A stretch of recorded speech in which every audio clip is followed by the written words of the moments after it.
মাই dear student আৰু এটা নতুন ভিডিঅ'লৈ মই তোমালোকক সকলোকে স্বাগতম জনাইছোঁ।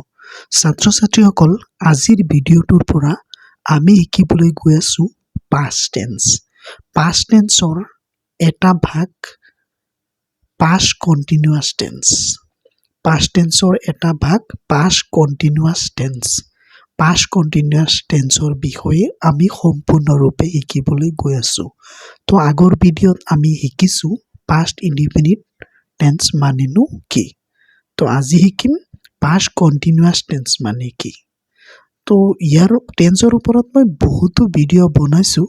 যদি তোমালোকে চাব বিচাৰা মোৰ চেনেলৰ ভিডিঅ' লিষ্টত গৈ চাব পাৰা বা প্লে লিষ্টত গৈ চাব পাৰা। তো চোৱা, মই লিখি লৈছোঁ। তো প্ৰথমতে আমাৰ মনলৈ কুৱেশ্যন আহিব পাৰে যে পাষ্ট কণ্টিনিউৱাছ টেন্স মানেনো কি, বা পাষ্ট কণ্টিনিউৱাছ টেন্স বুলিলে আমি কি বুজোঁ। তো সেইটোৱে আমি প্ৰথমতে ক্লিয়াৰ কৰিব লাগিব, জানিব লাগিব।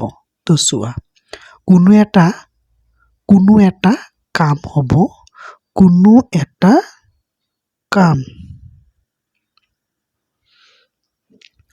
এটা কাম অতীত কালত চলি আছিল বুজালে বা হৈ আছিল বুজালে তাকে পাষ্ট কণ্টিনিউৱাছ টেন্স বোলে। মানে কোনো এটা কাম, সেই কামটো অতীত কালত চলি আছিল বা হৈ আছিল, যদি তেনেকুৱা বুজায় সেইটোকে পাষ্ট কণ্টিনিউৱাছ টেন্স বুলি কয়। তাৰপিছত চোৱা, পাষ্ট কণ্টিনিউৱাছ টেন্সৰ বিভাৰ্ব হ'ল ৱাজ ৱেৰ। পাষ্ট কণ্টিনিউৱাছ টেন্সৰ বিভাৰ্ব কি? ৱাজ ৱেৰ। আৰু ইয়াৰ বাক্য গঠন কৰোঁতে মূল ভাৰ্বৰ লগত আইএনজি যোগ কৰিব লাগে। আৰু পাষ্ট কণ্টিনিউৱাছ টেন্সত যেতিয়া আমি বাক্য গঠন কৰিম বা কোনো এটা বাক্য ক'ম, তেতিয়া সেই চেণ্টেন্সটোত যিটো মূল ভাৰ্ব ইউজ হ'ব না, সেই মূল ভাৰ্বটোৰ লগত আইএনজি লিখিব লাগিব।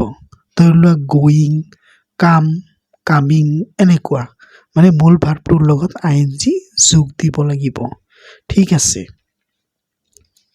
ইয়াৰ পিছত চোৱা, বাক্যৰ গঠন মানে বাক্যৰ ষ্ট্ৰাকচাৰ কি, কেনেদৰে গঠন কৰিবা। তো চোৱা, ছাবজেক্ট প্লাছ বিভাৰ্ব প্লাছ মূল ভাৰ্বৰ লগত আইএনজি প্লাছ অবজেক্ট। সেইটো পিছত মানে মূল ভাৰ্বৰ লগত আইএনজিটো যোগ দিবই লাগিব, আৰু বিভাৰ্ব ইউজ কৰিবই লাগিব, আৰু প্ৰথমতে ছাবজেক্ট ইউজ কৰিব লাগিব। এছ মানে হ'ল ছাবজেক্ট, বিভাৰ্ব মানে পাষ্ট কণ্টিনিউৱাছ টেন্সৰ বিভাৰ্ব কি পালোঁ? ৱাজ ৱেৰ। তাৰ পৰা যিকোনো এটা হ'ব পাৰে, আৰু মূল ভাৰ্ব যিটো ইউজ কৰিম তাৰ লগত আইএনজি। ঠিক আছে। এতিয়া আমি এক্সাম্পল জানিম। এক্সাম্পল দিলে আৰু সুন্দৰভাৱে আমাৰ ক্লিয়াৰ হ'ব। তো চোৱা, তাই গান গাই আছিল। গান গাই আছিল, এতিয়া নাগায়, আৰু এতিয়া গাই থকা নাই, আগতে গাই আছিলে। তো ইংলিছত হৈ যাব শ্বি ৱাজ ছিংগিং। তাৰপিছত আৰু এটা চোৱা, ৰীনাই পঢ়ি আছিলহে, এতিয়া পঢ়ি থকা নাই। তো ইংলিছত হৈ যাব ৰীনা ৱাজ ৰিডিং। তাৰপিছত আৰু চোৱা, মই লিখি আছিলোহে, কিন্তু বৰ্তমান লিখি থকা নাই। তো ইংলিছত হৈ যাব আই ৱাজ ৰাইটিং। তাৰপিছত 4 নম্বৰটো চোৱা, ৰীনাই মীনাৰ লগত কথা পাতি আছিল। ৰীনাই কি কৰি আছিলে? মীনাৰ লগত কথা পাতি আছিল, কিন্তু এতিয়া পাতি থকা নাই। তো ইংলিছত হৈ যাব Reena was talking with Meena.